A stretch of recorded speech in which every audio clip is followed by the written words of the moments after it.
जो सच्चा साधु होगा वो अपना भगवान का नाम जप रहा, वो ये जानता है कि भगवान का नाम ही सबके दुख दूर कर सकता है और दुनिया में कोई दुख दूर करने वाला। सारी दुनिया में भटकने वाले लोगों को मैं बस एक बात कहूं कि केवल भगवान की शरण में आ जाओ, केवल भगवान से अपना दुख कहा करो, भगवान के आगे रोया करो। मैंने सबके आगे रोकर देख लिया, तेरे आगे रोना बाकी है। जो इनके आगे रो लेता है ना ठाकुर जी के आगे, फिर उसे भगवान किसी के आगे रोने नहीं देते, क्योंकि उसे स्वीकार कर लेते हैं। तो प्रताप भानु से गलती क्या हुई कि वो एक पाखंडी के साथ अपना दुख रो रहा है और कह रहे हैं कि मुझे अमर बना दो। वो खुद ही अमर हो जाए पहले, फिर तुम्हें अमर बनाएंगे। वो खुद ही सुखी हो जाए पहले, फिर तुम्हें सुखी बनाएंगे। इसलिए किसी व्यक्ति के चक्कर में पड़कर अपना सब कुछ ना बर्बाद करो, है ना भैया। ये पाखंडी लोग क्या कर रहे हैं, इन पाखंडियों के चक्कर में अच्छे अच्छे साधु पिस जाते हैं। जो वास्तविक में साधु संत हैं वो इन पाखंडियों के चक्कर में पिस रहे हैं। उल्टे काम ये पाखंडी लोग करते हैं और अच्छे सच्चे साधु बदनाम हो जाते हैं। साधु लोग क्यों बदनाम हो जाते हैं? क्योंकि साधु, रावण भी माता सीता को चुराने आया था, साधु बन के आया था। रावण भी माता सीता को चुराने आया था, साधु बन के आया था। साधु संत के रूप में, साधु संत तो होते हैं पर इनके रूप में बहुत सारे लोग उस वेशभूषा का दुरुपयोग करते हैं। इसलिए इस दुरुपयोग से यदि बचना है तो आप अपना दुख किसी को ना कहा करो, केवल भगवान को कहा करो, केवल ईश्वर को कहा करो। कल आपने किसी को दुख सुना दिया अपना, तो सामने वाला आपको दुखी देखकर वो आपको ठग सकता है, कह देगा चलो ये पूजा करा लो तुम्हारा दुख दूर हो जाएगा। आप करा लेंगे, होना कुछ नहीं है। तो तुम्हारे दो नुकसान हैं। पहला तो तुम्हारी पूजा से आस्था उठ जाएगी, अरे हमने की तो थी पूजा, क्या मिला? तो देखो आपकी श्रद्धा और खत्म हो गई, क्योंकि वो पूजा गलत थी, क्योंकि तुमने सिस्टम से कराया नहीं। सिद्धांत जो था वो उस हिसाब से करते, उनको पूजा आती कहां है, कैसी पूजा करनी है। इसलिए लालच बुरी बला, मक्खी गुड़ में गड़ी रहे, पंख रहे लिपटाए, हाथ मले और सिर धोने। एक मक्खी जाके गुड़ में बैठ गई, उसे लगा बड़ा अच्छा है खाऊंगी, लेकिन उस समय बरसात का मौसम था, गुड़ सीता हुआ, सीता मीन्स नमी थी, तो गुड़ में चिपचिपापन था, चिपकता ना गुड़।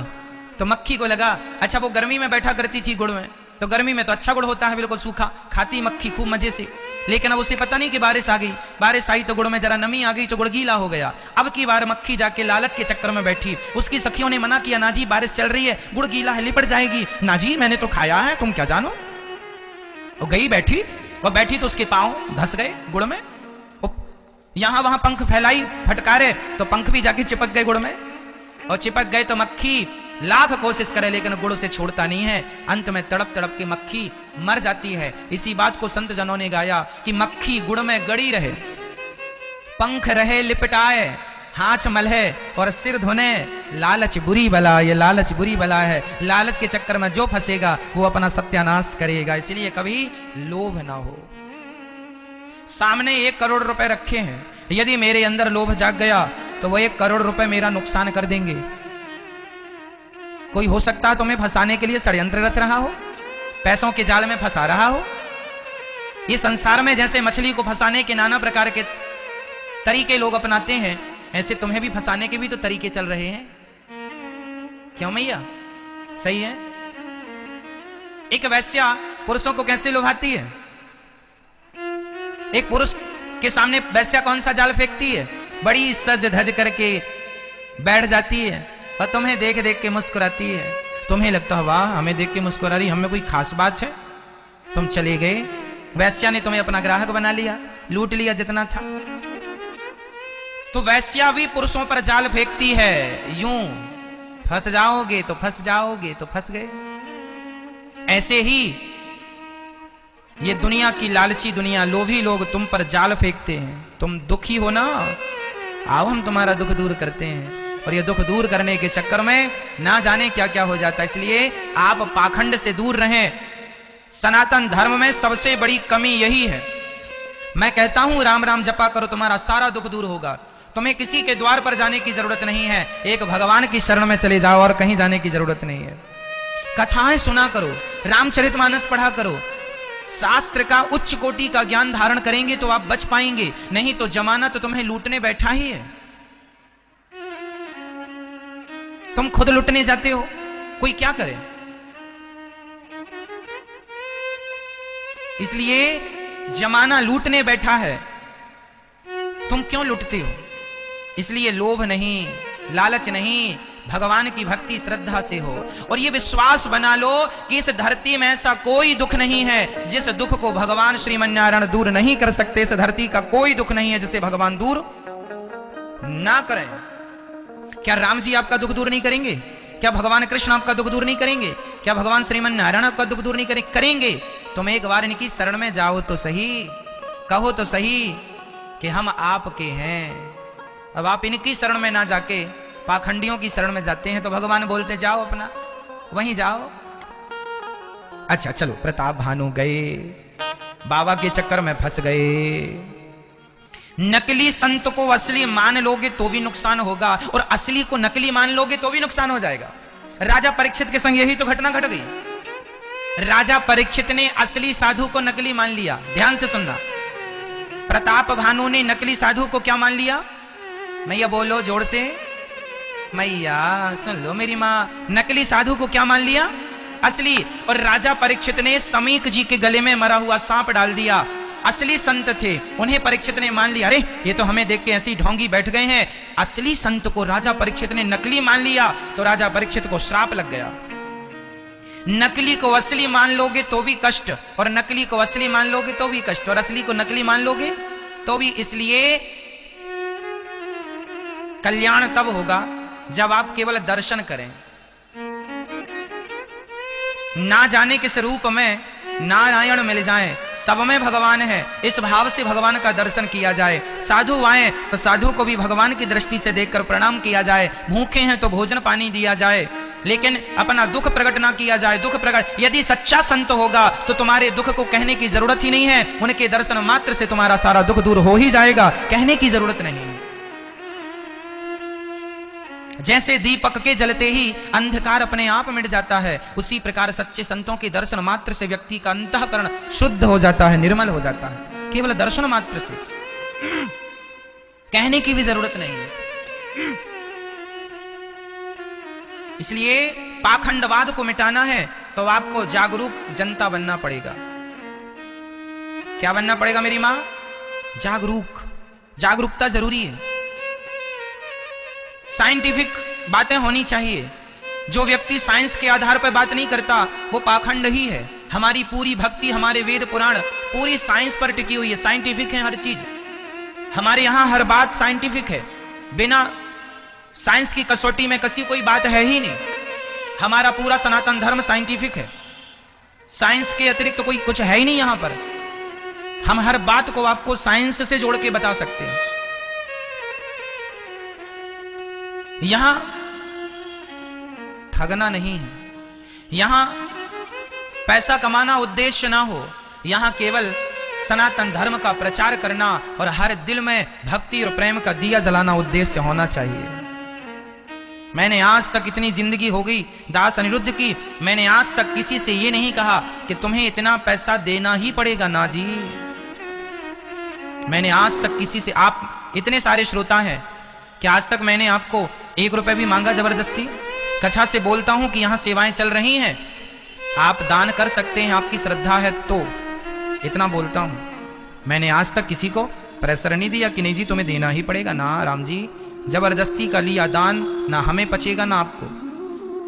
दान वही करना चाहिए। हम तो कहते हैं पैसा कमाओ, पहले अपने लिए अच्छे कपड़े लाओ, अपनी पत्नी के लिए लाओ, अपने लिए घर बनवाओ, अपने लिए घर बनवाओ, सब अपने लिए कर लो। उसके बाद कुछ बचे तो दान पुण्य कर लेना। तुम पहले खुद सुखी हो जाओ, बचे तो 2-5 पैसे जो दान करना है कर लेना। मैं ये नहीं कहता कि पहले मुझे दो बाद में तुम, ना जी।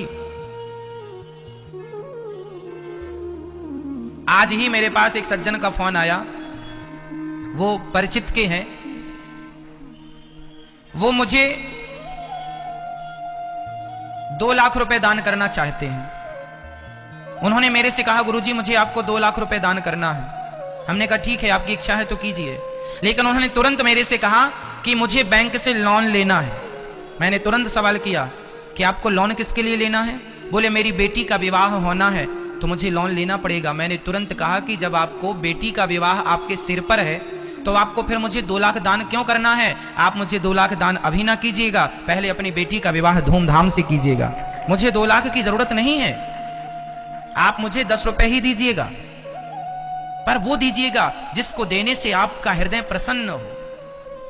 बेटी के लिए जो तुमने पैसे रखे थे उस पर बेटी का अधिकार है, क्योंकि बेटी सयानी है, शादी में खर्चा लगेगा। 2 लाख का मैं क्या करूंगा? तुम्हारी बेटी को जरूरत है, वो बेटी में पैसा लगाओ। जब कभी भगवान तुम्हें दें तो राजी मर्जी से जब दें, जरूरी नहीं कि 2 लाख, अरे 2000 ही दे देना, भगवान तुम्हें सुखी रखेंगे। जिस लायक बनाया विधाता ने वो देना। मैं किसी का धन जबरदस्ती नहीं लेता। आप आश्चर्य मानेंगे, लोग दान करते हैं, मैं उनको रोकता हूं, इतना दान ना दो भैया, आपकी भी जरूरतें होंगी, घर परिवार है, इतना मत दो। जितना आप दे रहे हैं, आपकी श्रद्धा है, प्यार से आप दे रहे हैं, ज्यादा मत दो। आप यदि आपके घर में बहुत है तो आप दीजिए, पर आपके घर में आप थोड़ा है और आप वो भी मुझे दान दे देंगे तो आपके बच्चों का क्या होगा? भाई घर में 2 पैसे की बचत भी होनी चाहिए, भविष्य के लिए 2 पैसे बचा के रखने भी चाहिए। मेरा यह सिद्धांत रहता है कि जब आप सुखी होंगे, हाथी जब खा लेता है ना तो उसके खाने से बहुत सारा, हाथी जब खा लेता है तो उसके खाने में कुछ भोजन गिर जाता है, उस गिरे हुए से बहुत सारी चींटियां पेट भर लेती हैं। तो भैया पहले आप अपना खा लो, और जब तुम्हारे खाने से कुछ बच जाए तो दान पुण्य कर लेना, हम उसी से संतुष्ट हो जाएंगे। जैसे हाथी के जूठन से बहुत सारे जीव जंतुओं का पेट भर जाता है। क्यों? हाथी खाने के बाद जितना छोड़ देता है उसमें हजारों चींटियां खा सकती हैं, हाँ या ना? खा सकती हैं। पहले आप अपना परिवार का, अपने जीवन का कार्य कर लो, इसके बाद कुछ देने लायक फिर भी बनाया विधाता ने तो 2 रोटी दान कर देना। ये मेरा भाव है। आप मुझे वर्षों से जान रहे हैं, आज तक किसी ने मुझे ये नहीं कहा कि आपने मुझे ठग लिया। कई लोग दान करने के बाद पैसे वापस मांगते हैं, मैं तुरंत उनको पैसे देता हूं। कई लोग कहते हैं महाराज जी हमने दान कर दिया था, पर हमारा बेटा कहता है कि हमें दान नहीं करना चाहिए था। बेटा बड़ा परेशान करता है कि तुमने 21,000 क्यों दे दिए, बड़ा ज्यादा दे दिया। मांगता है, मैंने तुरंत कहा मां जिसमें तुम्हारी प्रसन्नता हो तुम तुरंत पैसे ले जाओ। दान देकर भी यदि किसी ने पैसे मांगे हैं, ये दास अनिरुद्ध, तुरंत उनके पैसे वापस किया। हमें नहीं चाहिए। जब तुम्हारी मर्जी हो, जब तुम्हारा अंतःकरण प्रसन्न हो, प्रसन्नता से मुझे 1 रुपए दे देना, मैं वो स्वीकार करूंगा। आप प्रसन्नता से लाखों दोगे ना, वो मुझे लाखों, वो मुझे भी खुश नहीं कर पाएगा और आप भी खुश नहीं रह पाएंगे। इसलिए 1 रुपए ही सही, खुशी से देना, लाखों की मुझे जरूरत नहीं। मैं जीवन में विश्वास भगवान पे करता हूं। देने वाले वो बैठे हैं, देना चाहेंगे तो वो देंगे, कोई किसी को क्या दे सकता है। इसलिए जितनी लोग कहते हैं ना ईमानदारी से नहीं जिया जा सकता, मैं ठाकुर जी सामने बैठे हैं, मैं जीवन में अपनी सारी जिंदगी मैंने ईमानदारी से जी है, कभी मैंने बेईमानी नहीं की। मैं आपको कह सकता हूं, मैं स्वयं इस बात का सबूत हूं कि ईमानदारी से भी जीवन जिया जा सकता है, ईमानदारी से जिंदगी गुजारी जा सकती है, बिना बेईमानी के आप खुश रह सकते हैं। ईमानदारी बड़ी चीज होती है, यहां भी आप सुखी रहेंगे, वहां भी सुखी रहेंगे।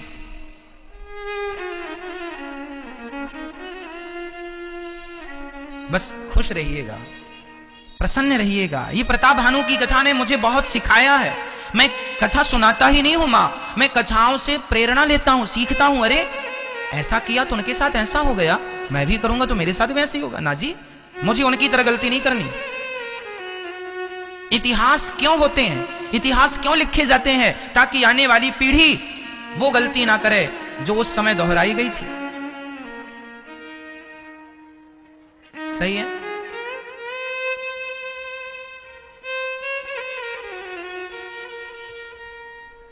प्रिय भक्तों, प्रताप भानु ने कहा कि हमें ये करो, अमर कर दो और हम स्वस्थ रहें और हम कभी हारे ना। प्रताप भानु से वो एक संत जी जो ढोंगी थे, उन्होंने कह दिया कि आप एक काम करो, ब्राह्मणों का भोजन कराओ और मैं रसोईया भेजूंगा। अब देखो षड्यंत्र। तो वो साधु ने रसोईया भेजा और उस रसोई में प्रताप भानु को लगा कि ये तो अच्छे भोजन बनवाएंगे।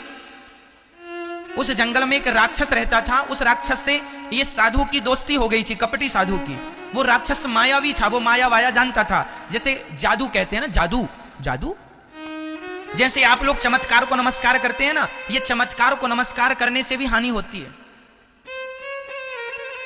आप लोग चमत्कार देखना चाहते हैं, आपको किसी ने धूल उठाई और मंत्र बड़ा और बना दिया, कुमकुम रोली बना, अरे बाबा जी बड़े साधु हैं, अरे बड़ा चमत्कार है। आप लोग बर्बाद क्यों हुआ है व्यक्ति? चमत्कार के चक्कर में। नास्तिकता क्यों बढ़ी है? चमत्कार के चक्कर में। एक बात बताऊं, क्या हनुमान जी कम चमत्कारी थे? अष्ट सिद्धि नवनिधि के दाता, असवर दीन जानकी माता। हनुमान जी क्या कम चमत्कारी थे? क्या हनुमान जी ने कोई चमत्कार दिखाया? हनुमान जी लंका गए तो वहां एक सुरसा नाम की राक्षसी मिली। जस जस सुरसा बदन बढ़ावा, तासु दून कपि रूप दिखावा। सुरसा नाम की राक्षसी ने 16 जोजन मुखते ठयाऊ, तुरत पवन सुत 32 भयाऊ। वो अपना शरीर बढ़ाती गई, हनुमान जी भी बढ़ाते गए। ये जादू ही तो था। ये इसी को माया कहते हैं। क्या कहते हैं इसको? माया। लेकिन ये जादू टोना से किसी का कल्याण नहीं है। यदि सिद्ध करना ही है तो प्रेत को सिद्ध ना कीजिए, जादू टोना को सिद्ध ना कीजिए। राम राम जपते जाइए, राम नाम ही, राम नाम का मंत्र ही ऐसा सिद्ध हो जाएगा कि ये राम नाम बोलकर तुम किसी की तरफ देख लोगे, उसका सारा दुख दर्द दूर हो जाएगा। कबीर दास जी ने क्या जपा है सारी जिंदगी? मुझे बताओ मैया जी, बोल के बताओ। कबीर दास जी ने सारी जिंदगी क्या जपा है? जोर से बोलो। राम। कबीरा सब जग निर्धना, धनवंता नहीं कोय, धनवंता सोई जानिए, जिखे राम नाम धन होए। इस धरती में सबसे धनवान कौन है? मीराबाई गाती है, पायो जी मैंने, आगे आप बोलो, पायो जी मैंने राम रतन धन पायो। मीराबाई भी चमत्कार दिखा सकती थी पर नहीं दिखाया। जानती थी चमत्कार से कल्याण नहीं है। राम नाम जपा मन लगाकर। कबीर जी राम राम जपते थे। एक बार कबीर जी घर पर नहीं थे। कबीर जी तुलसी के पत्ते पर, सुनो, कबीर दास जी के बारे में मिलता है प्रमाण कि कबीर दास जी तुलसी के पत्ते पर चंदन से राम राम लिख देते थे। एक बार राम लिख दिया और पानी में घोलकर जिसे पिला दिया, उसकी सारी बीमारी ठीक हो जाती थी। एक दिन कबीर दास जी कहीं गए थे और तभी एक कोढ़ी आ गया। कोढ़ का एक रोग होता है। कोढ़ी आ गया और कबीर दास जी से कहा, बाबा बड़ा दर्द है, दवाई दे दो। उस समय कबीर दास जी थे नहीं। कबीर दास जी का बेटा कमाल बैठा था। कबीर दास जी के बेटे का नाम क्या था? कमाल। और कबीर दास जी की बेटी का नाम था कमाली। तो कमाल था। कमाल को पता था कि मेरे पिताजी राम राम लिखते हैं और ठीक हो जाता है। तो पिताजी थे नहीं, कोढ़ी तड़प रहा था। तो कमाल ने तुलसी के पत्ते पर राम लिखा, पानी पे डाला, पानी में डालकर और वो पानी उस कोढ़ी को पिलाया और तुलसी का पत्ता भी उसे दे दिया तो उसने निगल लिया, खा लिया। थोड़ी ही देर में देखते देखते उस कोढ़ी का सारा रोग ठीक हो गया। वो हंसता हंसता विदा हो गया। अब कमाल नाचने लगा, वाह जय सीताराम सीताराम सी। अब कमाल की भी श्रद्धा बढ़ गई। तभी कबीर जी आए। क्यों नाच रहा है? पिताजी कोढ़ी आया था, मैंने तुलसी के पत्ते पर इस तरफ 2 राम लिखा, राम राम, और पीछे की तरफ भी 2 बार राम राम लिखा और पानी में घोलकर पिलाया। सारा दुख दूर हो गया, कोढ़ी का रोग ठीक हो गया। कबीर दास जी रोने लगे, जोर जोर से रोने लगे।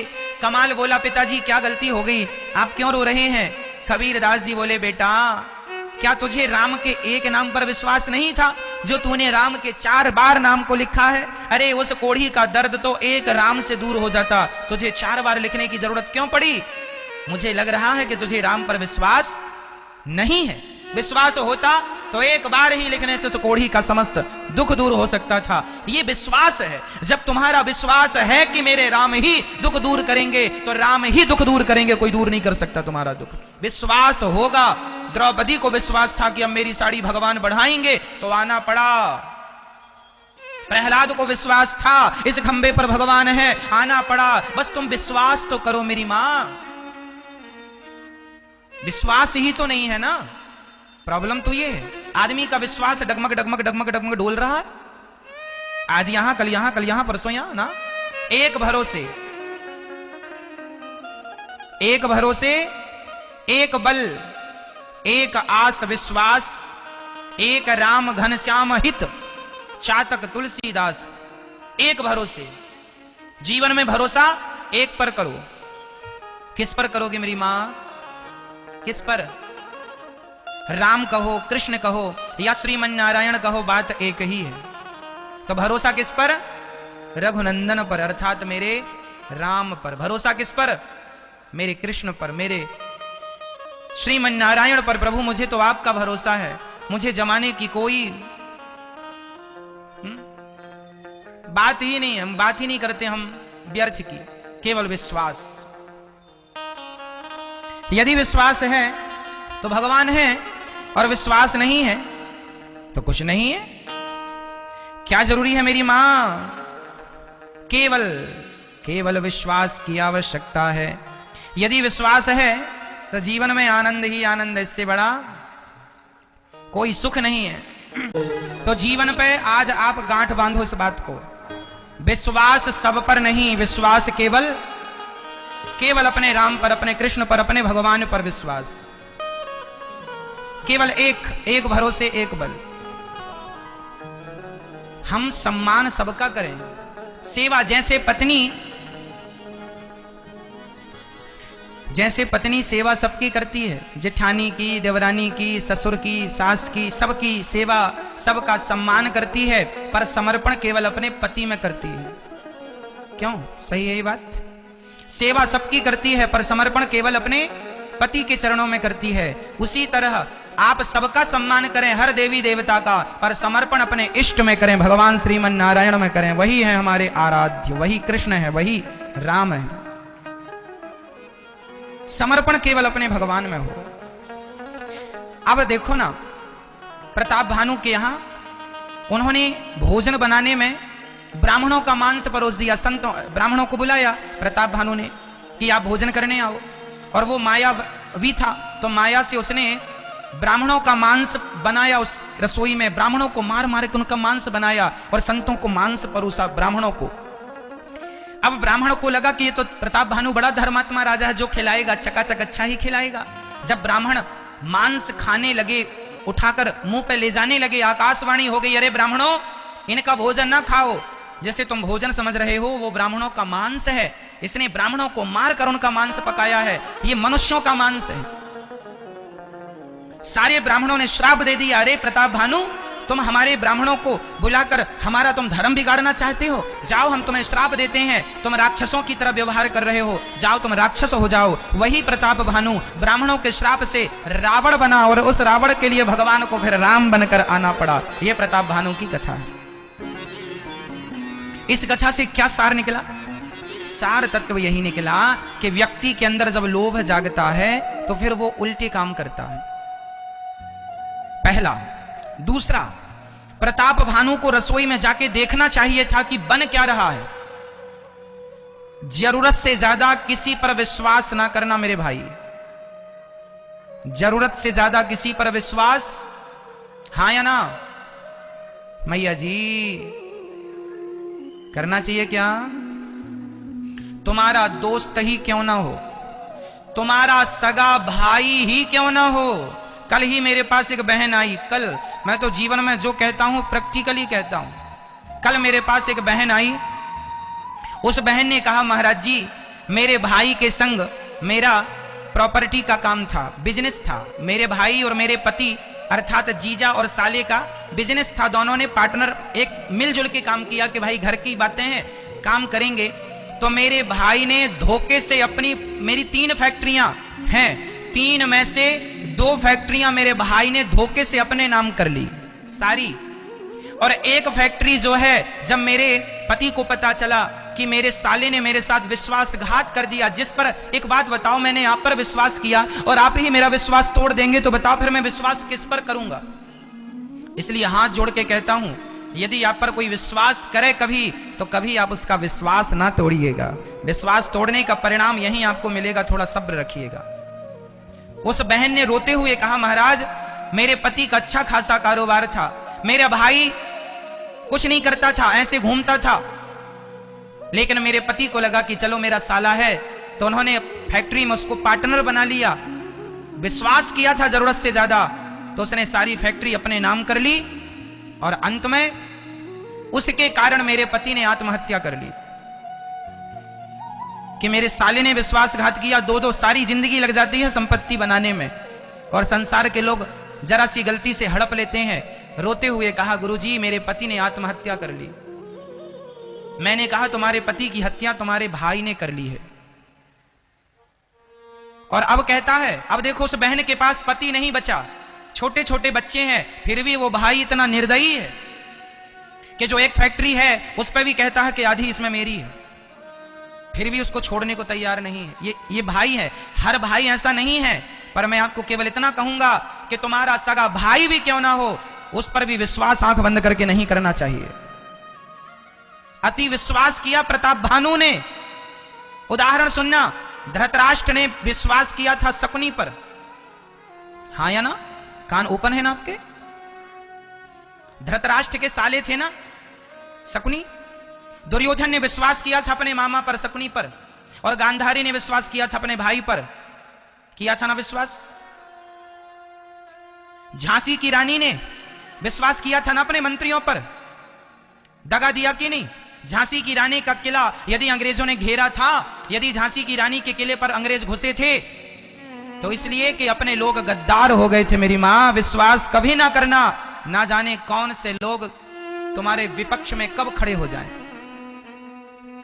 आज के जमाने में तो ये पता ही नहीं चलता कि ये रोम जो है ना, रोम, ये देखो, ये जो रोए हैं ना हमारे रोम, ये भी मेरे सगे नहीं है, तो जमाना मेरा सगा नहीं हो सकता।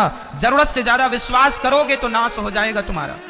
इसलिए कोई भी हो, अपने काम का मुआयना करते रहो, किसी के भरोसे ना छोड़ो। पता नहीं उसके अंदर कब लालच जाग जाए और कब तुम्हारे संग साजिश रचने लग जाए, उल्टे काम करने लग जाए।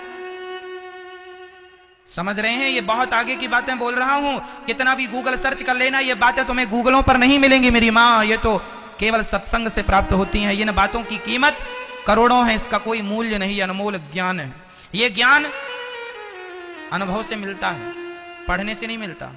जीवन में कुछ शिक्षा पढ़ने से नहीं मिलती, अनुभव से मिलती। आज संसार में क्या भाई अपने भाई को दगा नहीं दे रहा है? भाई से और ज्यादा हितैषी कौन होगा? लेकिन आज के भाई अपने भाइयों की जमीन जायदाद नहीं हड़प रहे हैं क्या? इसलिए भरोसा करने लायक कोई है तो भगवान है। कल को रोना मत कि मेरा भरोसा तोड़ दिया। मैंने मना किया ना करना किसी पर, करोगे टूटेगा। आज ना सही कल तुम्हें रोना पड़ेगा कि मैंने विश्वास क्यों किया। विश्वास करने योग्य कोई है तो केवल मेरे श्रीमन नारायण है, मेरे कृष्ण है, मेरे राम है। इन पर विश्वास करना। और किसी पर करोगे तो आज 2022 ना सही, 2025 ना सही, 2030 ना सही, 2035-40 में आपको रोना पड़ेगा इस बात पर कि मैंने विश्वास क्यों किया। अति कभी ना करना बंदे, इति तेरी हो जाएगी। बिन पंखों के पक्षी जैसी गति तेरी हो जाएगी। जो भी करना अपने बल पर करना और अपनी नजरों में करना, नहीं विश्वास के भरोसे करोगे चूना लग जाएगा। ठीक है? आज कितने बिजनेस शुरू होते हैं पार्टनरशिप में होते हैं, लेकिन वो पार्टनरशिप कितने दिन चलती है कि आप लोग नहीं जानते इस बात को? दो दोस्तों ने मिलकर के पार्टनरशिप की काम किया, कितने दिन चलता है? उनकी दोस्ती दुश्मनी में बदल जाती है। विश्वास नहीं, विश्वास करना खुद के कंधों पर करना, खुद पे कॉन्फिडेंस हो, सेल्फ डिपेंड है तो काम करना, दूसरों के भरोसे नहीं। जीवन में आगे जाना है तो एक बात बता दूं, कान खोलकर सुनना।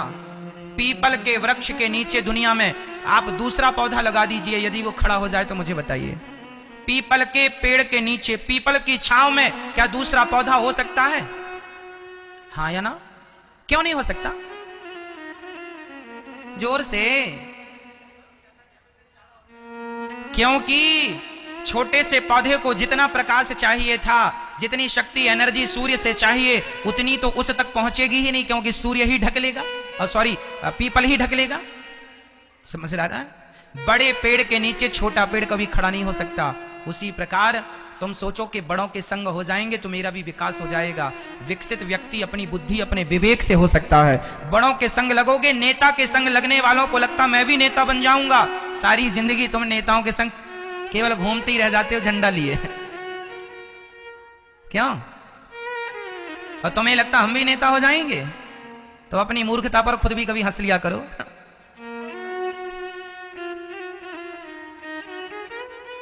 केवल झंडा उठाने के काम आए हो, झंडा उठाओ। इसलिए बड़ों के नीचे कोई पनपा है कि तुम पनप पाओगे? इसलिए अपने लिए स्वयं जलवायु खुद अपनी देखो। अगर निर्भर बनोगे, दूसरों पर गिड़गिड़ाओगे, तो अपना मान भी सम्मान भी सब कुछ गवाओगे। बड़ों से हटकर दूर खड़े हो जाओ और अपनी मंजिल खुद तय करो, अपना मुकाम खुद तय करो। अपने बलबूते काम करना सीखो। दूसरों की कब तक तलवे चाटोगे?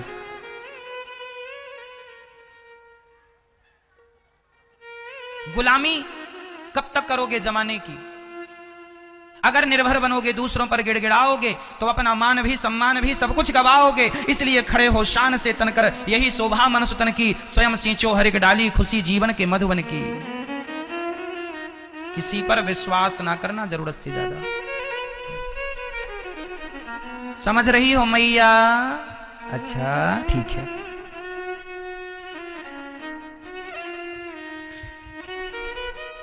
आज इंसान इतना लोभी हो गया है, लालची हो गया है कि अपने बाप को भी धोखा देने को तैयार है, अपनी बहन को भी धोखा देने को तैयार है, अपने भाई को भी धोखा देने को तैयार है, अपने दोस्त को भी धोखा देने को तैयार है। आज पता ही नहीं चलता कि हम विश्वास किस पर करें।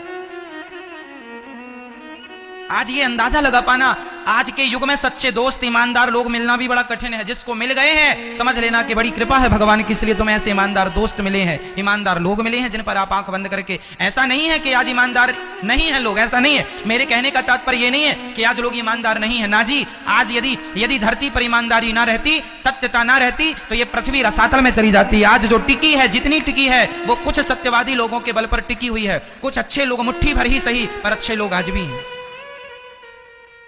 हर भाई बुरा नहीं है, हर बहन बुरी नहीं है, पर भाई बहन बुरे भी हैं। हर बाप बुरा नहीं है, हर बेटा बुरा नहीं है, पर बाप बेटे बुरे भी हैं। हाँ या ना? इसलिए हाथ जोड़ के कहता हूं, जीवन में कभी तुम अपने पिता पर भी कोई काम पिता के भरोसे कराओ तो उसका भी एक देखते रहो कि काम कैसा चल रहा। भाई के भरोसे है, वो भी देखते रहो काम कैसा चल रहा। दूसरों के भरोसे काम कभी नहीं होता जब तक आप अपनी आंख ना लगाएं। बस आप सावधान रहें, मेरा ये कहना है और समझाना है, बस इससे ज्यादा और कुछ नहीं है। रिश्तों को तो पवित्र रखना ही है, लेकिन आज जमाने में मैया ना, प्रभु तेरी माया तेरा खेल कैसा, जमाने को ये पागल बना दे।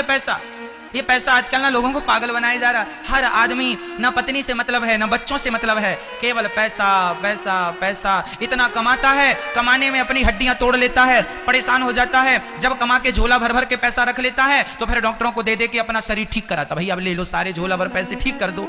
शरीर अच्छा था, कमाने में उनको बिगाड़ लिया, शरीर को बिगाड़ लिया। अब वही पैसे खर्च करके शरीर को सुधारता है। सब जीरो बटा सन्नाटा, बचता कुछ नहीं। पहले शरीर बिगाड़ बिगाड़ के कमाता है।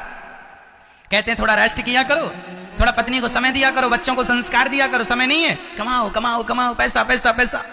और जब कमा लिया तो बीमार पड़ गया। अब बीमार पड़ गए, अब क्या करें डॉक्टर साहब? अब बताओ क्या करें? डॉक्टर साहब बोले 2 लाख लाओ, अभी ऑपरेशन करना पड़ेगा। लो शरीर भी फड़वाओ, पैसे भी दो, अब इस तरह पड़े तमाशा। अब देखो, अब पत्नी को समय दे रहे हो, अब किस काम के बच्चे हो तुम? जब समय देने के लायक थे, प्यार की बातें करने के लायक थे, तब तो बैठ के 2 बातें प्यार की नहीं। अब बिस्तर पे पड़ गए, अब वो तुम्हारा मलमूत्र साफ करे। लो, मतलब बुद्धू है आज का आदमी। कहां समय देना है, कहां नहीं देना, कितना समय देना है, क्या करना है, क्या उसको पता ही नहीं। हम आए क्यों हैं संसार में? आता है, खाता पीता भोग भोगता, मर जाता, उसको लगता है यही जिंदगी है। इससे आगे की बेचारा सोचता भी नहीं है। इससे आगे भी कुछ है। भाई समझाओ जरा मेरी माँ, इन लोगों को समझा दो मैया, थोड़ा समझाया करो मेरी माँ। समझाती हो कि नहीं? अपने पति को, अपने बच्चों को समझाया करो। चलो अब हम आपको रावण की कहानी सुनाते हैं। सुनाए मैया रावण की कहानी? अभी किसकी सुनाई हमने आपको? किसकी? जोर से मैया आप बताओ किसकी सुनाई अभी हमने आपको कहानी? लो डे बोले हम टुप्पई टाप। आप बताओ किसकी कहानी सुनाई अभी हमने आपको? प्रताप भानु की। किसकी मैया? हाँ जी, भूलना मत मेरी माँ। अगले साल भी मिलोगी तो हम पूछ लेंगे किसकी कहानी सुनाई थी, है ना? प्रताप भानु की कहानी। इस कथा से हमने क्या सीखा कि जरूरत से ज्यादा विश्वास और जरूरत से ज्यादा लोभ। प्रताप भानु को ब्राह्मणों ने श्राप दे दिया और वही प्रताप भानु रावण बना। अब रावण की कहानी सुनाओ, सुनो। पहले रावण के जन्म की कथा है रामचरितमानस में, फिर राम जी के जन्म की, क्योंकि रावण महाराज नहीं आए तो राम जी क्यों आए ये बताओ। हम तो रावण की भी पहले कथा इसलिए सुनानी पड़ती है क्योंकि बिना रावण के राम जी का अवतार होता ही नहीं, इसलिए पहले रावण महाराज की कहानी सुनो। एक था रावण, भैया बोलो हाँ। एक थी मंदोदरी, बोलो हाँ। एक था मेघनाथ, ये दोनों बाप बेटे बड़े दुष्ट थे। इनका एक भाई भी था, क्या नाम था? कुंभकर्ण। तीसरा भाई भी था विभीषण, बड़े अच्छे थे विभीषण जी। कुंभकर्ण भी फिर ठीक था, रावण कुछ ज्यादा ही दुष्ट था। अब सुनो, रावण, कुंभकर्ण और विभीषण तीनों ने भगवान ब्रह्मा जी की खूब उपासना की। ब्रह्मदेव प्रसन्न हो, ब्रह्मदेव। अब ब्रह्मा जी आए प्रसन्न होके, हाँ हाँ बेटा वरदान मांगो। रावण बोला, हम काहू के मरहि न मारे, बानर मनोज जाति दोई बारे, हम काहू के। रावण ने ब्रह्मा जी से वरदान मांगा कि हम काहू के मरहि ना ना ना मारे। हे प्रभु, हम किसी के, अर्थात रावण भी चाहता था मैं अमर हो जाऊं। अच्छा मैया आप लोग बताओ, आप लोग भी अमर तो होना नहीं चाहती हो? यदि आप कहो तो फिर अमरता का भी कोई प्लान करें। बोले डॉक्टरों से भाई कोई ऐसी वैक्सीन लगाओ कि मरे ही ना आदमी। मैया आप लोगों को अमर होना रावण की तरह? हम काहू के मरे ही ना मारे, हम मरे ही ना, रावण कहता है हम ना मरे। ब्रह्मा जी बोले भैया सो तो ये वरदान मैं दे नहीं सकता, क्योंकि अमर तो हम ही नहीं है। जब वरदान देने वाला ही अमर नहीं है तो वरदान लेने वाला अमर कैसे हो जाएगा? ब्रह्मा जी बोले ये मेरे बस का वरदान नहीं है, तुमने गलत नंबर पे डायल किया है, गलत व्यक्ति को फोन लगा लिया। अब तुम्हें अमर होना था तो भगवान श्रीमन नारायण की आराधना करनी थी, अब तुमने बुला लिया ब्रह्मा को, कह रहे हो अमर है ना। ब्रह्मा तो रोज मरते हैं, रोज मरते हैं, हाँ रोज। बताओ ब्रह्मा कितने साल के हैं? बोलो ब्रह्मा की आयु कितनी बड़ी होती है? सुनो मैया जी, ब्रह्मा की आयु 100 साल की होती है, पर ब्रह्मा जी के 100 साल बहुत बड़े होते हैं। कितना बड़ा? ब्रह्मा जी के एक दिन में 1000 चतुर्युग बीत जाता है। सतयुग, त्रेता, द्वापर, कलयुग, सतयुग, त्रेता, द्वापर, कलयुग, सतयुग, त्रेता, द्वापर, कलयुग कितने बार बीत जाता है? जब 1000 बार सतयुग, त्रेता, द्वापर, कलयुग बीत जाता है तब ब्रह्मा जी का एक दिन होता है। ब्रह्मा जी के एक दिन को एक कल्प कहते हैं। समझ रही हो मेरी मां? ब्रह्मा जी का एक दिन कितना बड़ा? 1000 बार। जैसे 7 दिन के बीतने को एक सप्ताह कहते हैं, 30 दिन के बीतने को माह कहते हैं, और 12 महीने के बीतने को वर्ष कहते हैं। उसी प्रकार जब 1000 बार सतयुग, त्रेता, द्वापर, कलयुग, ये कौन सा युग चल रहा है? मैं ये बताओ, कलयुग। इसके पहले कौन सा युग था? त्रेता था? नहीं, द्वापर था। अच्छा, द्वापर के पहले क्या था? कौन सा? त्रेता। त्रेता के पहले क्या था? सतयुग। 4 युग। ये चारों युग जब 1000 बार बीत जाते हैं तब ब्रह्मा जी का एक दिन। ऐसे ब्रह्मा जी की 100 साल की आयु है। और जब ब्रह्मा जी 100 साल के हो जाते हैं तब भगवान श्रीमन नारायण अपनी एक बार पलक झपकाते हैं, ऐसे एक बार की पलक झपकाने में एक ब्रह्मा खत्म, एक ब्रह्मा गायब, कार्यकाल खत्म। ऐसा है। तो ब्रह्मा जी भगवान के हिसाब से तो एक दिन के ही है, सामान्य भाषा में तो एक ही दिन कहा जाएगा। चलो, तो ब्रह्मा जी कह रहे हैं भाई हमने तो आपको अमरता का वरदान दे नहीं सकते क्योंकि हम तो खुद अमर नहीं है। ब्रह्मा भी 100 साल के हैं। अब रावण ने कहा तो हम काहू के मर ही न मारे। अच्छा फिर एक काम करो, हम 2 लोगों से मर जाए, बानर मनुज जाति दुई बारे। हम 2 लोगों से मर जाए। किस किस से मरना पसंद करेंगे? एक तो बंदरों से, एक तो मनुष्यों से। किसी ने रावण से कहा कि तुमने बड़ा सस्ता वरदान मांग लिया। अरे बंदर तो सब जगह है, कोई भी तुम्हें मार देगा, और मनुष्य सब जगह है, कोई भी मनुष्य तुम्हें मार देगा। रावण हंसकर बोला कि ये बंदर और मनुष्य तो हमारे भोजन है। रावण खाता क्या था? ये सब बंदर बंदर खा जाता था। इसलिए जब हनुमान जी गए ना, वो लंका जलाई, और लंका जला के आए तो रावण को एक मंत्री ने कहा सुनो, सीता माता को वापस कर दो, नहीं तो ये सोचो जिनका एक बंदर इतना पावरफुल है उनके बहुत सारे बंदर आएंगे तो क्या हाल होगा। तो रावण के कुछ चाटुकार मंत्रियों ने कहा, अरे महाराज बंदरों से डरने की जरूरत नहीं, वो तो हमारा भोजन है, हम तो रोज बंदर मार मार के खाते हैं और हम तो कच्ची चबा जाते हैं, हम बंदर खा लेते हैं। हाँ। अब रावण को एक ने कहा कि अभी भी वक्त है, माता सीता को राम के हवाले कर दो। अच्छी बात कह रहा है ना वो, पर चाटुकार मंत्री ठाकुर सुहाती ये लोग कह रहे हैं अरे जरूरत ही क्या है, ये बंदर तो हमारे भोजन है। तो किसी ने कहा क्यों, यदि बंदर तुम्हारे भोजन है, तुम बंदर खाते हो, तो जब हनुमान जी आए थे तब तुम सबन को पेट में कोई खराबी थी, पेट खराब था उस समय?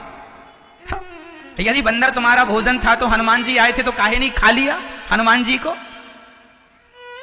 तब तुम्हारा पेट गड़बड़ था? हाँ। ये दुनिया के लोग ना बड़े चापलूस हैं, ये जिसके सामने जैसी की तैसी बातें करते रहते हैं कि तुम्हारे सामने तुम्हारे ढंग की, अरे आप तो बड़े ये हैं, बड़े वो हैं, ये कह के ना लुटिया डुबा देते हैं। आपकी जो ज्यादा तारीफ करे उस व्यक्ति से थोड़ा सावधान रहने की जरूरत है। हाँ, जो आपकी ज्यादा तारीफ करे, हाँ, आपके मुंह में ज्यादा तारीफ करे, वो थोड़ा आपके पीठ पीछे कहे कि साहब वो बहुत अच्छे हैं, बहुत भले हैं, तो अच्छा है।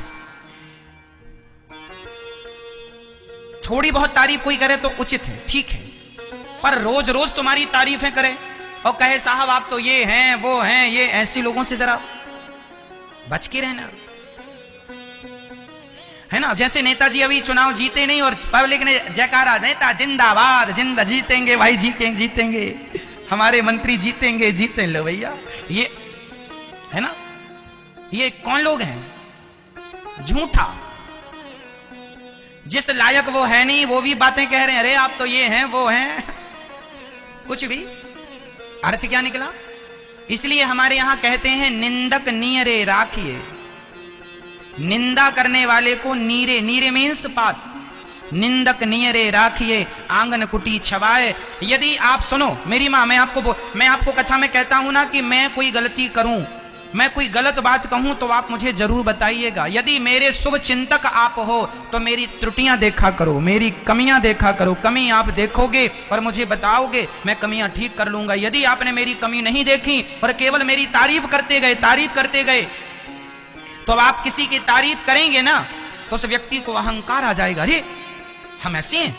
और जिस व्यक्ति ने अपनी तारीफ सुन ली और सुनता गया और उसने उस तारीफ को सही मान लिया, उसका वहीं से पतन चालू हो जाता है। कल शायद हमने आपको यह भी समझाया था कि हमें, हाँ समझाया था, याद आ गया, कल हमने आपको समझाया था कि कोई हमारी स्तुति करे या कोई हमारी आलोचना करे, कोई हमारी तारीफ करे या हमारी निंदा करे, हमें किसी पर ध्यान देने की जरूरत नहीं है। यदि हम में कोई कमियां हैं और आपने हमारी कमी बताई तो हमें उसे ठीक करना चाहिए। क्यों जी, करना चाहिए। इसलिए मेरी माँ, आप जितनी मेरी माँ हो, जितनी मेरी बहनें हो, जितनी मेरी बेटियां हैं, जितने मेरे भाई हैं, जितने मेरे पिता तुल्य बड़े बुजुर्ग हैं, यदि ये दास अनिरुद्ध में कोई गलत बात कहता हूं, कोई गलत बात कह देता हूं, गलत शब्द कह देता हूं, तो आप जरूर मुझे बताया करो। हम प्रश्नोत्तरी के समय पर भी आपसे पूछ लेते हैं कि हम में क्या कमियां हैं, बताइए। हमारी कमी आप बताएंगे तो वो हमारी कमी दूर हो जाएगी, नहीं बताएंगे बनी रहेगी सारी जिंदगी। तारीफ करने वाले बहुत लोग होते हैं मेरी माँ, कमियां बताने वाला, जब बेटा कोई गलती करता है ना, उसकी गलती पर जमाना भले उसे अच्छा कहे, पर उसकी माँ बताती है बेटा ये गलत कर रहे हो तुम, ये तुम्हारा निर्णय गलत है, क्योंकि माँ उसकी शुभ चिंतक है। अच्छा कहने वाले लाख मिल जाएंगे मेरी माँ, पर तुम्हारे मुंह में तुम्हारी गलती बताने वाले वही हो सकते हैं जो सच में तुम्हारे हैं, जो तुम्हारा हित चाहते हैं, वही तुम्हारी कमियां, वही गलती बता सकते हैं। नहीं तो जमाने को क्या परवाह, या निरुद्धाचार्य यहां बैठकर कथा सुनाए या गाली दे किसी को, लोगों को क्या करना है, हम क्या कर रहे हैं। कोई हमारा शुभ चिंतक होगा वही तो कहेगा महाराज जी आपके लिए ये आचरण शोभायमान नहीं है। क्यों? गलती बेटा करता है तो माँ उसे समझाती है बेटा तुम्हारे दोस्त तुम्हें अच्छा कहे। और आज कमी क्या है, आज बच्चे अपनी माँ को पसंद क्यों नहीं करते, आज बच्चे अपने पिता को पसंद क्यों नहीं करते, इसलिए कि माँ सदा उसकी कमियां देखती है। और दोस्तों को वो पसंद क्यों करता है, क्योंकि दोस्त सदा उसकी कमियां नहीं, केवल उसको झूठी तारीफ के पुलिंदे बांधते हैं, झूठी तारीफ कर करके, और आपके बच्चे को उल्टा चढ़ा, जैसे कहते हैं ना कहावत गांव की भाषा में, चने के झाड़ में चढ़ा देना। ये कहावत आपने सुनी है क्या मेरी माँ? चने के झाड़ में चढ़ा देना। किसी का नुकसान करना है तो आप उसका चने के झाड़ में चढ़ा दो, फिर देखो इसलिए आजकल के बच्चे अपनी मां को पसंद क्यों नहीं करते ज्यादा? मां समझाती है तो बच्चों को अच्छा नहीं लगता। क्यों? क्योंकि मां सही शिक्षा देती है और उसके दोस्त लोग उसे गलत राह दिखाते हैं तो वो उसे अच्छे लगते हैं, क्योंकि वो झूठी तारीफ करते हैं। आजकल के बच्चे ये जानते नहीं है और झूठी तारीफों के चक्कर में बिगड़ जाते हैं और अपनी सच्ची मां की सच्ची बातें इग्नोर करते जाते हैं। वहीं से उन बच्चों के संस्कार बिगड़ जाते हैं और उनका पतन हो जाता है। क्या ये बात सही कह रहा हूं मेरी मां? क्या ये बात सत्य है? हाँ या ना? तो बताइए, मां कभी अपने बच्चे की ना झूठी प्रशंसा नहीं करती। करती है, मां करती है प्रशंसा। आप भी प्रशंसा किया करो, पर सच्ची प्रशंसा किया करो। है कुछ और कह रहे हो कुछ और, ऐसा नहीं। सच्ची प्रशंसा कभी कभी कर दिया, इसके बाद सदा कमी अपने बच्चे की, बेटा तुम्हें अभी ये कमी है, तुम्हें अभी ये कमी है, तुम्हें अभी ये कमी है। क्या होगा कि जब कमी कमी बताएगा ना तो बेटा एक दिन गंगा की तरह निर्मल हो जाएगा, पवित्र हो जाएगा। कोई कमी रहे, फिर आप बड़े बड़े इंजीनियर, बड़े बड़े लोगों को बिठा लो और मैं 3.5 घंटे की कथा आपको सुनाता हूं, ये दास अनिरुद्ध सुनाता है। 3.5 घंटे की कथा में शायद आप मेरी कमियां निकालने बैठोगे तो शायद 2-4 ही निकाल पाओगे। पहले ज्यादा निकाल सकते थे, उसके पहले और ज्यादा निकाल सकते थे, लेकिन क्या हुआ, आप लोगों ने, आप जैसे श्रोताओं से ना मैंने बहुत कुछ सीखा है। मेरे लिए तो मेरे गुरुजी हैं ही, पर मेरे श्रोता अर्थात आप भी मेरे गुरु ही हो, क्योंकि आप भी मुझे सिखाते हो, आप भी तो मुझे सिखाते हो।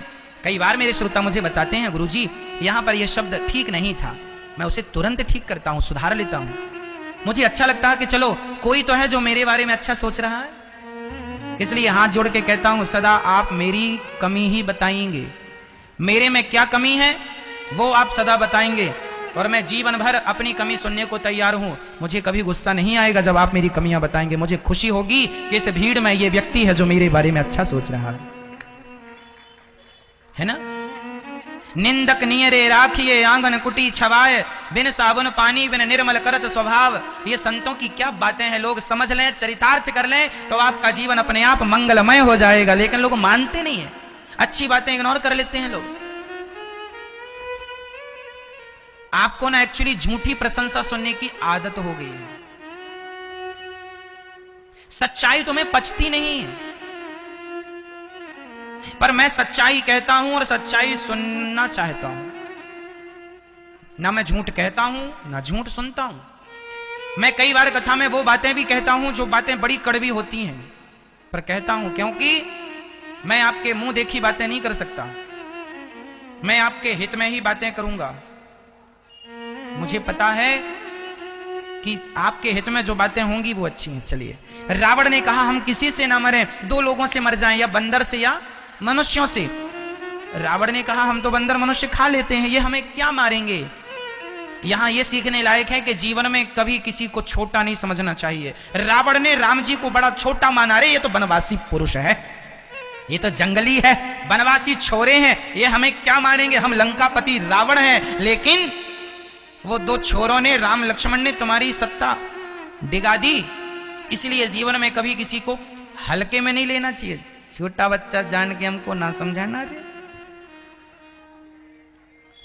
कभी किसी को हल्के में नहीं लेना चाहिए। जीवन में हर कथा आपको सिखा रही है। रावण ने राम जी को कैसे ले लिया? हल्के में ले लिया। हल्के जानते हैं, ये भी सब गांव की सामान्य भाषाएं हैं, हम इन भाषाओं का प्रयोग आपको करते रहते हैं, आपको बुरा तो नहीं लगता? हमारे यहां कहावत में, भाई हल्के में ले रहे हो? हाँ जी। एक बार हम कथा करने गए एक जगह पर, तो गांव के एक बूढ़े विद्वान आदमी ने देखकर, अरे बच्चा है छोटा सा, क्या कथा सुनाएगा? हमने कहा कह देना, छोटा बच्चा जान के हमको ना समझाना रे। फिर उन दादाजी को हम बुलाए कथा में, कहा सुनिए आप। जब सुने तो वो बड़े आह्लादित हो गए, अर्थात गदगद हो गए, प्रसन्न हो गए, और दोनों हाथ उठा उठा के हमें खूब आशीर्वाद दिया उन्होंने कि तुम हमारे दिल को तुमने जीत लिया। हमने कहा प्रभु, हम किसी के घरों में जगह कभी नहीं बनाते, हम किसी के घरों में कभी जगह नहीं बनाते। हम जगह बनाते हैं तो केवल लोगों के दिलों में जगह बनाते हैं, केवल आपके हृदय में जरा सी जगह हम बना लेते हैं। और जीवन में सदा लोगों के घरों में जगह ना बनाई जाए, लोगों के दिलों में जगह बनाई जाए। तो जीवन में कभी किसी को छोटा नहीं मानना है। रावण ने राम जी को छोटा माना, परिणाम बुरा हो। इसलिए सबका सम्मान हो, कोई बड़ा उम्र से नहीं होता। जो ज्ञानी है, चाहे छोटा सा बच्चा ही क्यों ना हो, जो अच्छी बातें करे, छोटा सा माता देवहूति ने अपने बेटे से ज्ञान लिया कि नहीं? माता देवहूति के बेटे का नाम क्या था मैया? कौन बताएगा? आप बताएंगे? मैया आप बताओगी? माता देवहूति के बेटे का नाम क्या था मैया? आप बताओ, सिर्फ आप बताएंगी। हाँ, सत्संग करने से ये सब चीजें अच्छी हो जाती हैं कि सब चीजें ज्ञान हो जाता है। भागवत जी में ये कथा आती है, माता देवहूति के पुत्र का नाम क्या था? कपिल देव। इनके पति का नाम था करदम जी। करदम देवहूति संवाद हम सुनाते हैं ना कथा में। तो कपिल देव जी की मां का नाम क्या है? देवहूति। देवहूति के पुत्र का नाम क्या है? कपिल। तो कपिल देव जी उस समय केवल 7-8 साल के थे। तब माता देवहूति ने हाथ जोड़कर अपने बेटे से कहा कि मेरी इंद्रियां बड़ी परेशान कर रही हैं बेटा, क्योंकि कपिल देव जी साक्षात भगवान के अवतार थे। 24 अवतारों में एक अवतार कपिल देव जी का भी आता है, तो भगवान के अवतार थे। इसलिए माता देवहूति ने हाथ जोड़ करके कहा कि हमें आपसे ज्ञान चाहिए। यदि ज्ञानी आपका बेटा है तो आप अपने बेटे से भी सच्चा ज्ञान प्राप्त कर सकते हैं। ज्ञानी पति है तो पति से भी आप सच्चा ज्ञान प्राप्त कर सकते हैं। माता देवहूति ने किया। यह भागवत जी की कथा है। तो रावण ने वरदान मांगा, विभीषण ने कहा हमें भक्ति दो, और कुंभकर्ण कह रहा था हमें वरदान दो। वो कहने वाला था हम इंद्रासन अर्थात इंद्र बन जाए हम। तभी सरस्वती जी मुंह में बैठ गई और मुंह से निकल आया इंद्रासन नहीं, निद्रासन। इंद्रासन नहीं, जोर से, निद्रासन। हमें निद्रा दे दो। इसलिए 6 महीने सोता है और एक दिन के लिए जागता है, और एक दिन में इतना खा लेता है कि सब खत्म हो जाए, इतना खाता है कुंभकर्ण। चलो, तो तीनों भैयों को वरदान मिला। विभीषण जी को मिला भक्ति, भगवान के चरणों का अनुराग मांगा है विभीषण ने। अब चलो और आगे चलते हैं। मैया ध्यान से सुनो मेरी मां। मैया, ओ मैया, जा रही हो? अब रावण के राज्य की यहां पर बातें लिखी हैं। रावण क्या क्या करता है? बाढ़े खल।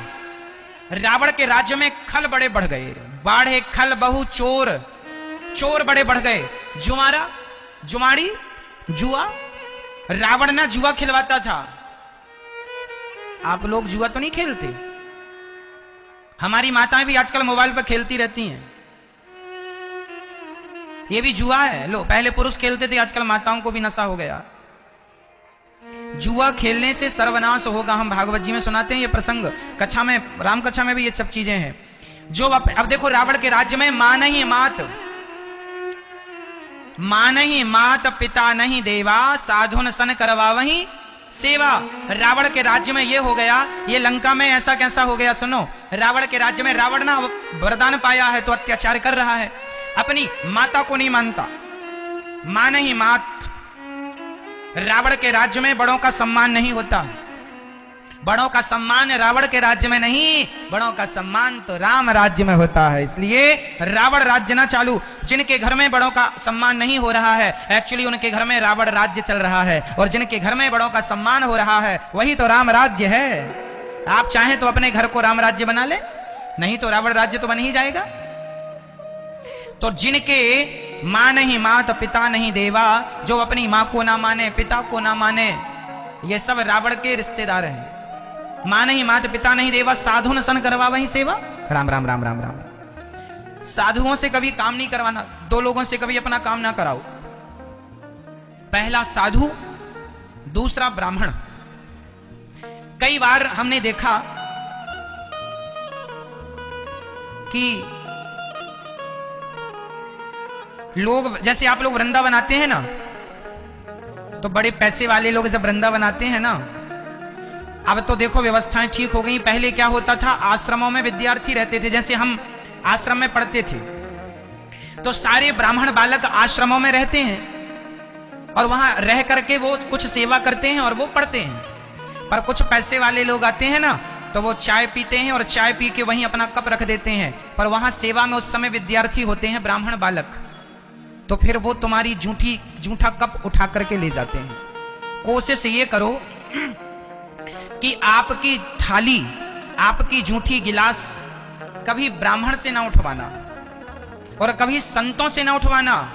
यदि उठवा लोगे तो वहीं से तुम्हारी उल्टी गिनतियां चालू हो जाएंगी। कभी ब्राह्मण से अपना जूठा सामान ना उठवाना। इसलिए कभी भी गुरु के घर जाना चाहिए ना। मैं आज 2022 चल रहा है ना, मैं आज भी अपने गुरुजी के यहां जाता हूं ना, और जब गुरुजी के यहां कभी मैं पानी पीता हूं ना, तो जिस गिलास में मैं पानी पीता हूं, मैं स्वयं अपने हाथ से उस गिलास को धुलता हूं और धुल के रखता हूं, क्योंकि यदि मैं नहीं धुलूंगा तो मेरी गुरु माता धुलेंगी। तो क्या मैं अपनी गुरु माता को अपनी जूठी गिलास धुलवाऊं? क्या ये संस्कार है मेरे? नहीं, ये शिष्टाचार है कि जिसे आपने पूज लिया है, जिसे आपने पूज लिया है, उसके सदा पूजा करते ही रहिएगा गुरु जी के। इसलिए गांव गांव में भी ये देखा जाता है कि ब्राह्मण के घर में, हमारे घर में भी जब ठाकुर लोग आते थे ना, हमारे गांव में सभी लोग रहते हैं, ठाकुर, वैश्य, क्षत्रिय, वैश्य, शूद्र, सभी जब हमारे घर में आते तो पानी हम दिया, इंसानियत के नाते हमारे घर पे कोई भी आए हमें उससे पानी देना चाहिए। तो हमारे घर में जब ब्राह्मण, हमारे घर में चूंकि जन्म ब्राह्मण के घर में हुआ, ब्राह्मण शरीर है ये, तो जब आते तो हम सबको पानी देते, चाय देते। तो हमारे गांव के जो ठाकुर लोग होते हैं ना, वैश्य, शूद्र, सभी लोग, वो जब पानी पीते थे तो पानी पी के वो गिलास जरूर धुलते थे। और मैं भी अपने गुरुजी के घर जाता हूं तो मैं भी धुलता हूं, मैं भले ब्राह्मण हूं, पर चूंकि वो मेरे गुरु हैं, यदि या फिर मैं नहीं धुलूंगा तो फिर गुरु माता, क्योंकि उनके घर में तो काम वाले नौकर लगे नहीं है भाई। सबके घर में काम वाली बाइयां थोड़ी होती हैं, काम वाले लोग थोड़ी होते हैं। या तो गुरुजी धुलेंगे या तो गुरु माता धुलेंगी। तो क्या आप अपनी जूठी गिलास गुरुजी से धुलवाना चाहते हैं? इसलिए ये सम्मान है, ये शिष्टाचार है कि ब्राह्मण को भी ब्राह्मण से काम नहीं कराना चाहिए ज्यादा। खाने की गिलास, खाने का, भोजन की थाली इत्यादि सब खुद धुलना चाहिए। पत्नी आपकी है, आपकी पत्नी धुले। ब्राह्मण के घर जाओ तो अपनी गिलास खंगरा के में पानी डाल के जरा सा उल्टा करके रख दो। ये शिष्टाचार है, ये शिष्टाचार। ये कोई जातिगत बात नहीं है कि जाति की ना जी, ये व्यवस्थाएं हैं, ये सम्मान, ये रिस्पेक्ट है बड़ों की। मैं भी करता हूं, आपको भी करना चाहिए। अब सुनो, हमारे पास कोई आता है, चाय पीता है, कॉफी पीता है, पानी पीता है, तो मैं भी ये बात जानता हूं कि जब आप आते हैं, कॉफी पीते हैं, चले जाते हैं, तो आपका जूठा कप, कई बार मैं स्वयं जूठे कपों को धुला हूं, मैं स्वयं ने धुला है, क्योंकि लोगों को जानकारी होती नहीं है। आपको ही जानकारी नहीं थी। आप मेरे घर में आएंगे तो मेरा फर्ज होगा कि मैं आपको चाय कॉफी पिलाऊं, क्योंकि गृहस्थी का तो धर्म है भैया, घर में कोई आए पानी तो पिलाना है, तो मैं तो आपको पानी पिलाऊंगा। तो फिर आपकी जूठी थाली, जूठी गिलास आप तो धुलेंगे नहीं। यदि आपने नहीं धुली तो वो मुझे धुलनी पड़ेगी। तो मैंने धुला, मुझे कोई आपत्ति नहीं है, मुझे कोई प्रॉब्लम है, इसलिए मैं नहीं बोल रहा हूं। एक सिद्धांत है कि ऐसा नहीं। आप लोग यदि ये गलती करते हो तो इसे सुधार कर लीजिए, ये संदर्भ है। नहीं तो मैं तो धुलता हूं, मुझे कोई दिक्कत नहीं है। आप तो मेरे अतिथि हैं, भगवान हैं, मेरा तो फर्ज है कि आपकी सेवा करना, मुझे तो पुण्य मिलेगा। पर यह शिष्टाचार में ये बात ठीक नहीं है। अब आगे आपको समझना है, वो आप समझिएगा। बस ब्राह्मणों से और संतों से कोई काम ना कराइएगा। हम सदा इनकी सेवा करें। ब्राह्मण पूज्य होता है, साधु पूज्य होता है, साधु की सेवा की जाए, खिलाओ पिलाओ, दान दक्षिणा दो, पांव धो। ब्राह्मण के चरण धोने से पुण्य मिलता है। भगवान श्री कृष्ण सुदामा जी के पांव धोए कि नहीं? हाँ या ना? हाँ या ना? आज ना लोग बड़े पढ़े लिखे होने के कारण ये सब चीजें, संस्कार भूल गए हैं। आप कुछ भी कितना भी भूल जाओ, पर सत्य तो अपनी जगह सत्य ही रहेगा। इसलिए इन बातों का ध्यान रखना। देखो ये बात चौपाई में लिखी है, गोस्वामी जी तुलसीदास जी लिख रहे हैं कि माने ही मात पिता नहीं देवा, साधु ने सन करवा वही। साधुओं से सेवा। अब कोई साधु से अपने पांव दबाने लग जाए तो बड़ा अपराध हो जाएगा। अब कोई ब्राह्मण बालक से कहे कि मेरे पांव में तेल लगा दो, ये बड़ा अपराध हो जाएगा। ब्राह्मण की सेवा क्षत्रिय करता है, ब्राह्मण की सेवा वैश्य करता है, ब्राह्मण की सेवा शूद्र, सभी को सेवा करनी चाहिए, है ना। पर ब्राह्मण योग्य हो तो, यदि ब्राह्मण गुरु के स्थान पर बैठा है, योग्य है, तो ये नहीं कि ब्राह्मण अब शराबी है, उस शराबी ब्राह्मण की आप सम्मान करें ठीक है, पर आपको जरूरत नहीं है कि आप उसके पांव धोएं, क्योंकि वो पांव धुलाने के लायक रहा नहीं। यदि आप ब्राह्मण की इज्जत करते हैं तो ब्राह्मण का भी धर्म ये है कि वो अपनी गरिमा को बचा करके रखे। इज्जत जमाना करता है तो आप भी इज्जतदार बन के चलो। अब तुम मांस खाओगे, शराब पियोगे तो कौन तुम्हारी इज्जत करेगा, भले तुम ब्राह्मण ही क्यों ना हो। इसलिए ब्राह्मण को भी अपना ब्राह्मणत्व बचा के रखना चाहिए। क्यों जी, सही है या नहीं? यदि आप हमारी इज्जत करते हैं तो हमें भी अपने सम्मान का, अपनी इज्जत का ख्याल रखना चाहिए। कैसी बातें करनी है, कैसी बातें नहीं करनी, इसका ज्ञान हमें हो। क्या खाना है, क्या नहीं खाना, इसका ज्ञान हमें हो। यदि हमें इसका भी ज्ञान नहीं है कि क्या खाना है, क्या नहीं खाना, तो जमाना, जब आप अपनी इज्जत अपनी खुद ना कर पाए तो जमाना आपकी इज्जत क्या करेगा। इज्जत ऐसी नहीं होती कि जमाना से कहा जाए कि तुम हमारी इज्जत करो। इज्जतदार बनना पड़ता है। इज्जत के लिए काबिलियत चाहिए, योग्यता चाहिए। इसलिए अपने अपने धर्म का निर्वहन करना चाहिए। ब्राह्मण अपने धर्म का काम करे। ब्राह्मण के 6 कर्म होते हैं, वेद पढ़ना, वेद पढ़ाना, यज्ञ करना, यज्ञ कराना, दान लेना और दान देना। ये 6 काम ब्राह्मण के हैं। ब्राह्मण के कितने कर्म हैं? 6। यज्ञ करना, यज्ञ कराना, दान लेना, दान देना, वेद पढ़ना और वेद। आजकल के ब्राह्मण तो जनेऊ भी नहीं पहनते, यज्ञोपवीत। अब तुम्हें यज्ञोपवीत का भी ज्ञान नहीं है, तुम तिलक भी नहीं लगाते हो, तुम्हें अपने धर्म का कोई ज्ञान नहीं है, तो फिर ये उम्मीद ना करना कि समाज आपका सम्मान करे। आप जहां हैं अपनी जगह सही हैं।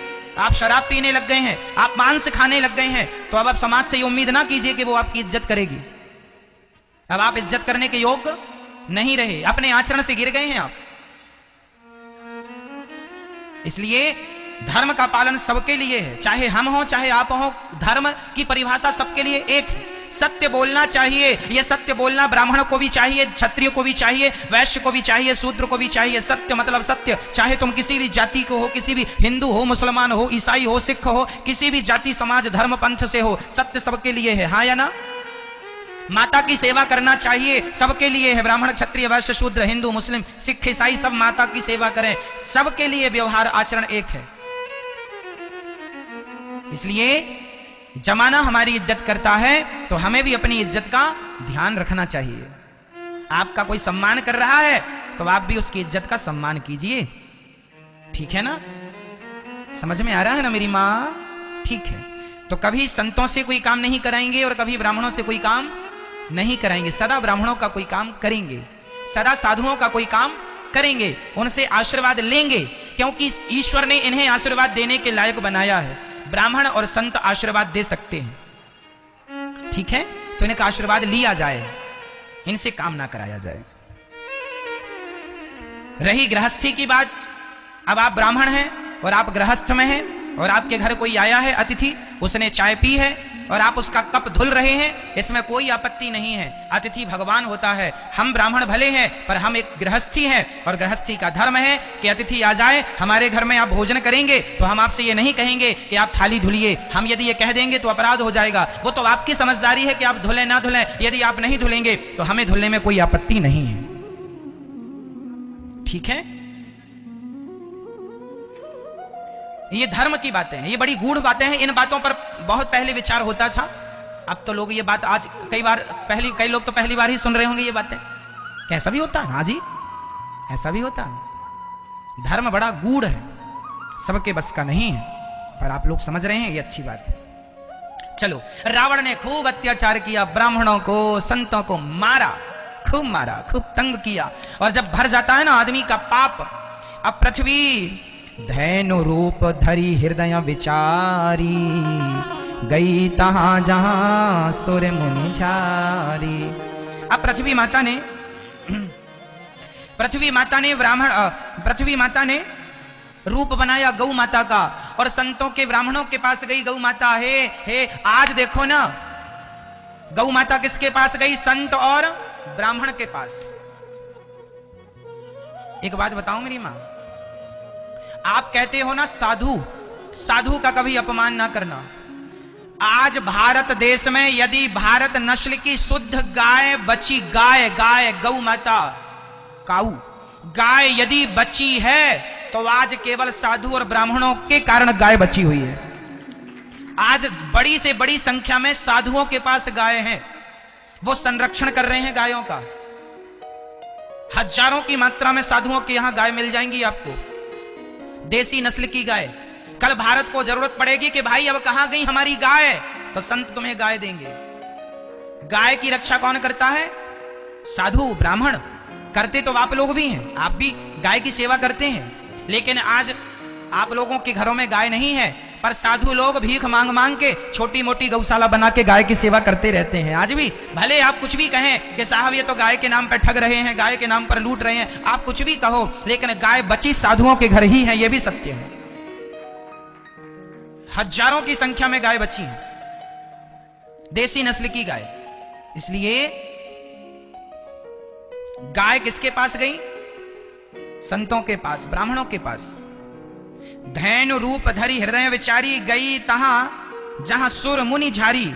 जहां देवतुल्य ब्राह्मण और मुनि संत लोग थे वहां गई, और सब बैठ के विचार कर रहे हैं कि क्या करें। गाय गाय ब्राह्मण संत और पृथ्वी सब गई और भगवान से कहा, प्रभु कंस रावण के अत्याचार से हम दुखी हो गई, हमारी रक्षा करो, रक्षा करो। जब पाप बढ़ता है ना, तो सबसे पहला पाप किस पर बढ़ता है? गाय पर। आज भी तो गाय पर पाप बढ़ा, इसलिए तो गाय की हत्या करके लोग गौमांस खा रहे हैं। जब पाप बढ़ता है ना, तो गाय पर बढ़ता है। पाप बढ़ता है तो साधुओं पर बढ़ता है। साधु संतों को देख करके आज ये मुंबई पर बैठे जितने हीरो लोग हैं, अधिकाधिक, सब नहीं, अधिकाधिक ये लोग ना भारत के संतों को बदनाम करने के लिए कितनी पिक्चरें ना बना डाली इन लोगों ने, करोड़ों खर्च करके पिक्चर ना बना दी इन लोगों ने। क्यों जी? हाँ या ना? संतों को बदनाम करने के लिए कितनी पिक्चरें बना दी। ये कौन लोग हैं? ये वही तो कलयुगी लोग हैं। कलयुग में 4 लोग ज्यादा परेशान हैं, गाय, ब्राह्मण, संत और भक्त। ये 4 लोग ज्यादा परेशान हैं। गाय परेशान है, कुत्ता पाल रहे हैं, गाय की कोई सेवा नहीं है, कुत्तों की सेवा है, बिस्किट चबा रहे हैं। ये घोर कलयुग चल रहा है। मैडम कुत्ते से मुंह चटवाती है,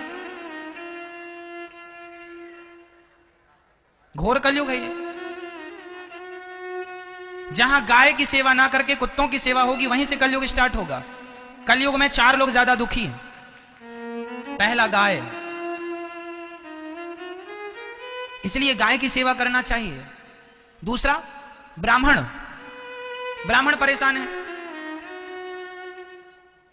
पहले लोग सत्यनारायण भगवान की कथा सुन लेते थे, आजकल वो भी नहीं सुनते। ब्राह्मण का परिवार चलता था, आप लोग सत्यनारायण भगवान की कथा सुनते थे, पंडित जी को बुलाते थे, पंडित जी को कुछ दान दक्षिणा देते थे, उनसे उनके बच्चों का भरण पोषण होता था। आजकल पंडित जी सत्यनारायण भगवान की कथा भी आप लोगों ने बंद कर दी है, तो पंडित जी बेचारे बेरोजगार हैं, कोई काम नहीं है। पहले यज्ञ होते थे तो यज्ञ में उनको मिल जाता था कुछ दान पुण्य। आजकल तो लोग ब्राह्मणों के पीछे पड़े हैं, अरे आप लोग तो लूट रहे हैं। अरे साहब, तुम्हारे सत्यनारायण भगवान की कथा करा के छोटा सा घर में यज्ञ करा दिया और तुमने 11,000-1100 रुपए या 500 रुपए दे दिया, तो उसमें क्या पंडित जी ने आपको लूट लिया? मैं भी सत्यनारायण भगवान की कथा कराने जाता था, बचपन में छोटा था ना, गांव में जाता था, मुझे सत्यनारायण भगवान की कथा कराने का लोग 5 रुपए दिया करते थे, 11 रुपए दिया करते थे, और मैं बड़ा खुश होता था। चलो कुछ मिले ना मिले, पंजीरी मिल जाती थी, जो भगवान को चढ़ानी होती थी। मैं थोड़ा ज्यादा चढ़ाता था, खाना मेरी को है, तो पंजीरी मिल जाती थी। तो यदि पंडित जी तुम्हारे घर की पंजीरी खा रहे हैं और तुम्हारे घर की थोड़ी सी दक्षिणा ले रहे हैं, तो दान करने से दानम दुर्गति नाशनम। जब आप किसी ब्राह्मण को घर में बुलाते हैं और आप ब्राह्मण से कोई सत्यनारायण भगवान की कथा सुनते हैं, तो क्या होता है? इसी बहाने आपके घर में एक छोटा सा हवन हो जाता है, घर की शुद्धि हो जाती है, वेद मंत्रों का उच्चारण हो जाता है, और ब्राह्मण का सेवा करने का भले तुम 50 रुपए देते हो, कुछ दान पुण्य करने का पुण्य मिल जाता है, और तुम्हारे घर में थोड़ी देर के लिए भगवान की भक्ति, एक पॉजिटिव एनर्जी छा जाती है पूरे घर में। तो यदि सत्यनारायण भगवान की कथा हम कराएं और हमारे घर में ये पॉजिटिविटी बनी रहे और पंडित जी की भी बच्चे पलते रहे, तो क्या बुराई है भाई? क्या पंडित जी इंसान नहीं है? आज ब्राह्मणों पर इतना लोग आघात करते हैं, अरे ये तो ब्राह्मण है, ठग रहे हैं। अरे भाई, उनके भी बच्चे हैं, उनका भी परिवार है।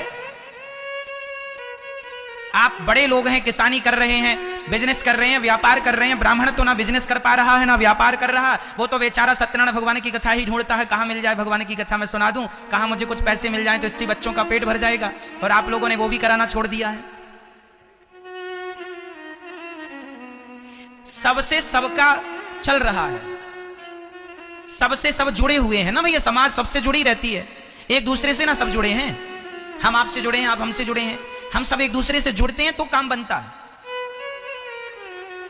अभी कोरोना काल में आप लोगों ने एक न्यूज सुनी होगी, कोरोना काल में जब ज्यादा से ज्यादा प्रदूषण शांत हुआ, क्योंकि लॉकडाउन था, सब गाड़ी वाड़ी बंद थी, फ्लाइट इत्यादि, तो प्रदूषण कम हुआ, ओजोन परत के छेद भर गए और ठीक हुआ।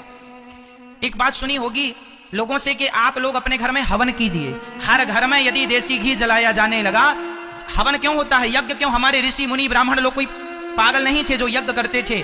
आज वैज्ञानिक कहते हैं कि गाय का 1 तोला घी जलता है, 1 तोला मतलब 10 ग्राम घी जलता है तो 1 टन ऑक्सीजन बनती है। कितनी ऑक्सीजन? ये मैं नहीं कहता, साइंस कह रही है, रिसर्च कह रही है बड़े बड़े वैज्ञानिकों की। तो जो हवन होता है तुम्हारे घर में देसी घी का, उससे ऑक्सीजन बनती है। अब तुम कहते हो कि पंडित जी तो बेवकूफ बनाते हैं, साहब तुम भले ये बात मानो कि बेवकूफ बनाते हैं, परंतु साइंस भी आज ये मान गई है कि यदि हर घर में हवन होगा, हर घर में यदि हवन होगा, कपूर क्यों जलाया जाता है? अभी चिकनगुनिया हुआ था, तो चिकनगुनिया में क्या सूंघने को कहा डॉक्टरों ने? कपूर सूंघने को कहा था, हाँ या ना? चिकनगुनिया भू बीमारी क्या थी भाई, क्या थी मुझे याद नहीं आ रहा, dengue, swine flu, sorry swine flu, swine flu नाम की एक बीमारी हुई थी। उसमें ना डॉक्टरों ने कहा था आप कपूर सूंघिए, हाँ या ना? क्या मैं इस बात पे गलत हूं?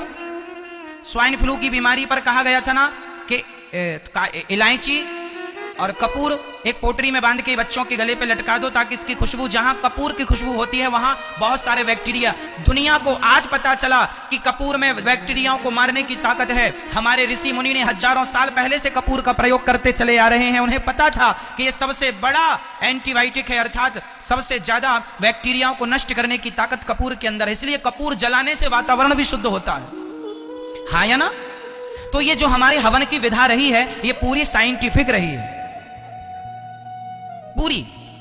इसलिए अपने वेद पुराणों को मिथ्या ना समझें और इनमें श्रद्धा बनाए रखने से ही काम है।